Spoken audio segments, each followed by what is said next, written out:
All right, guys, this is the part two of the events leading to the Civil War.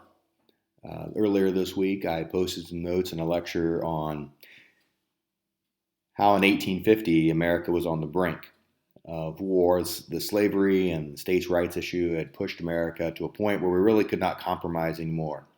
And so, all through the 1850s, there are a series of events that just keep pushing and pushing and pushing America to the point where we just can't deal with slavery anymore. We talked about the Compromise of 1850, which added California to the nation as a free state and outlawed slave trade in Washington, D.C. And the South got the Fugitive Slave Law. And any slave that ran away now had to make it, say, to Canada, not just a free state, if they expected to be free. Because if you were caught, say, in New York or Ohio, you would be taken back to your home state, to your master there, whether it was North Carolina or wherever. So that's why the Underground Railroad became even more important, because now if you ran away, you had to get a safe passage all the way to Canada. So the Underground Railroad and people like Harriet Tubman really were super important in the 1850s. In 1852, we talked about the book by Harriet Beecher Stowe entitled Uncle Tom's Cabin. That got everyone fired up. We talked about the Kansas-Nebraska Act and popular sovereignty. We talked about Bleeding Kansas and how John Brown was this abolitionist radical who went out to Kansas to kill people who were there for pro-slavery reasons. Remember, popular sovereignty meant you would just vote on it. So whoever had the most votes won. And so both sides sent lots of people out to Kansas, and it was a bloody time for about 3 or 4 years. They were fighting in Kansas. And remember, John Brown kind of looked like that dirty mountain Santa. And we're going to be talking about him in part two because he doesn't go away. He's an important figure in the 1850s as we head towards this great storm called the Civil War. Cause 5 of the Civil War is a Supreme Court case in 1857 called the Dred Scott case. It's generally considered a really important case, and it's one that today we look back and think, man, the Supreme Court really got it wrong. Dred Scott was an actual slave, but he was taken to a free state.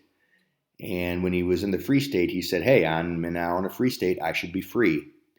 Well, he sued, and the slave owners obviously fought back, and it went to the Supreme Court in 1857.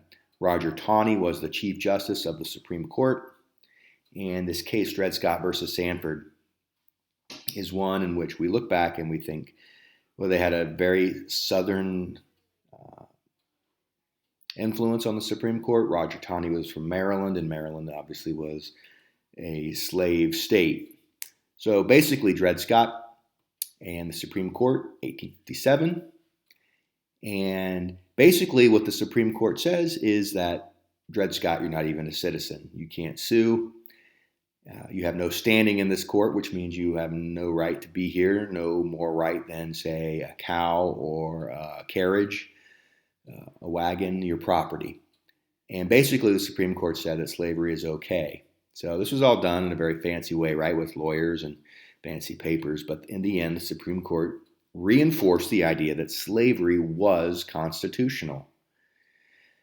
So, of course, the South is going to be super happy about the Dred Scott case, and the North is going to be upset. They thought the Supreme Court might strike down slavery, but of course we know that slavery is mentioned in the Constitution, so unless you change the Constitution, you're not going to end slavery. And so that's what we're going to have to do. You know, President Lincoln is going to be pushing to change the Constitution to make slavery unconstitutional, but that's going to have to come at the end of the Civil War.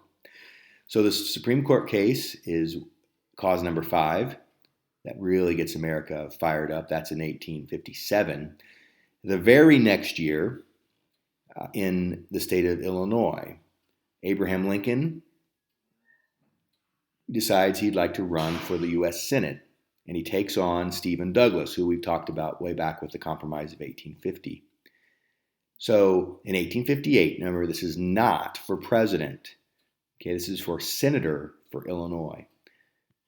So we have two very physically different people. Stephen Douglas is kind of short and stout. Abraham Lincoln is tall and thin.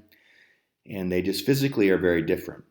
And back in the day, if you were running for, say, Senate, you would travel around your state and stand on the stage in little towns around the state, and you would debate each other. And people would listen and trying to make up their mind who they would vote for. Again, this is not for president. So in 1858, we're not voting for president. We're voting for senators in Illinois. And Lincoln is running for Senate. He only has 2 years experience in the House of Representatives. He's a lawyer, but he doesn't have much government experience.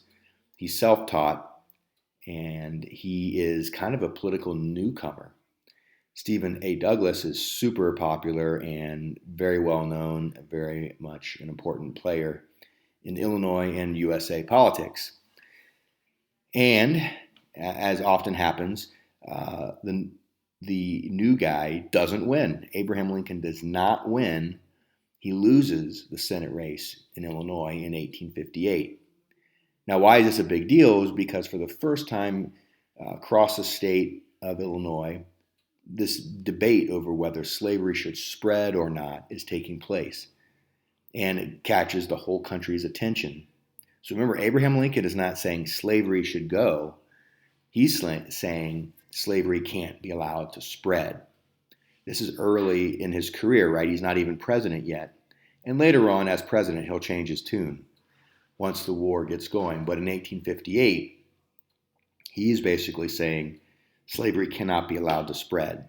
Stephen Douglas is saying, hey, let the people vote. It sounds great, right? Just let the people vote in Kansas. Let the people vote in Nevada or whatever state or territory we're talking about.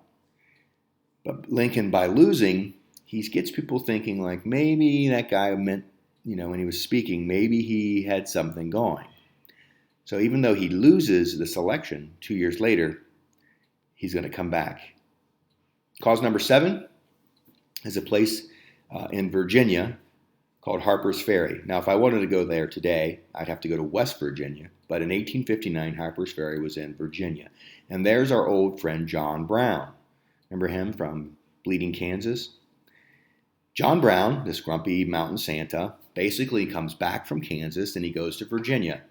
And he gets a few rebels and they raid a federal arsenal, so a federal building with guns and ammunition in it, trying to create a slave uprising in the state of Virginia. All right, so he's extremely radical and he is willing to do whatever it takes to end slavery, whether it's in Kansas or in Virginia. He's caught, the federal government catches him, the army catches him, and he's hanged. Pictures are hung, people are, right, so John Brown is not only out in Kansas, but a few years later back in Virginia stirring up trouble. Now, the North sees him as a martyr, meaning someone who would die for a cause. The South sees him as a crazy radical. And both sides are on edge because now we're starting to see, people being shot and revolutions and little bloody uprisings in Virginia and Kansas. And the country in 1859 is about on edge. The South is about ready to just say, hey, we're leaving. The North is like, we can't allow this to happen anymore. So by 1859, America's northern states, the states that have the most people, the states that have the most industry and banking and the railroads, they have the most power. The Union does, the North. Basically says, no more of this. We can't keep this going. And I want you to just think about, this slave and what you see here and the scars that are on his back from the whippings. This is an actual photograph, right? So by the time we get to the start of the Civil War, we have photography. And the Union, the northern states, just say, enough, this has to go. The South says, well, it can't go. It's who we are. It's our economy. It's our society. We just can't say no to this. And that brings us to the last cause leading up to the Civil War. Abraham Lincoln is elected president in 1860. Remember, this is the guy who lost the Illinois Senate race 2 years earlier. He only had 2 years as a U.S. congressman a long time ago, and comes out of nowhere to get elected president in 1860. And it's primarily because the country is really falling apart and divided, and there's four main people running for president. So if you look at this graphic of Abraham Lincoln's election in 1860, he is winning the northern states, but a lot of the southern states are being split, and this is basically a four-person race. But Lincoln is able to win all the way from Maine to California and pretty much carries every Union state, every northern state. So when he's elected, states like South Carolina basically say, well, we know where this guy stands. We know that he's going to stop the spread of slavery. He may even try to do away with slavery altogether.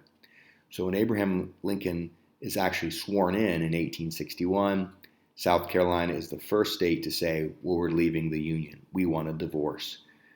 And many other states, 10 other states will follow them, saying, we don't want to be part of this marriage anymore. It's just not working. We like to leave. We want a divorce. And of course, it's going to fall on Abraham Lincoln to save the marriage and keep those 11 states in the Union. Now, they don't want to be there. It's going to take a lot of physical violence and death for them to basically say, okay. Because Lincoln believed they did not have the right to leave the Union, that they were married forever. And he uses his wartime powers to do a lot. And one other final thing on this slide here, if you look at Virginia, you can see that it's basically a big mega state, right? This is before West Virginia. Big chunk of Virginia will leave, but a big part of it will stay, and that will become West Virginia. And West Virginia will skip being a territory and just go right to being a state because of the crazy wartime stuff, the Civil War. So the election of 1860 is the final event that will push America over the edge. The South will say, we just can't have Lincoln be our president. So now that you know the 8 things that are going to lead to the Civil War, I want you to process it. Watch this slideshow again. I don't think I can find that movie that I wanted you to watch about the Underground Railroad on YouTube, but there'll be something posted in the next day or two for you to do with this information. So I want you to kind of know the 8 storm clouds, right? If you look back through these 2 videos, each storm cloud basically says one of the things, whether it's Harriet Beecher Stowe's Uncle Tom's Cabin or the election of Lincoln in 1860 as president, or we're talking the Compromise of 1850. All of these things just keep pushing us to the point where we just can't compromise and back down anymore. So if you have any questions over the notes, either part 1 or part 2, let me know. And stay tuned to Schoology for some activities with this.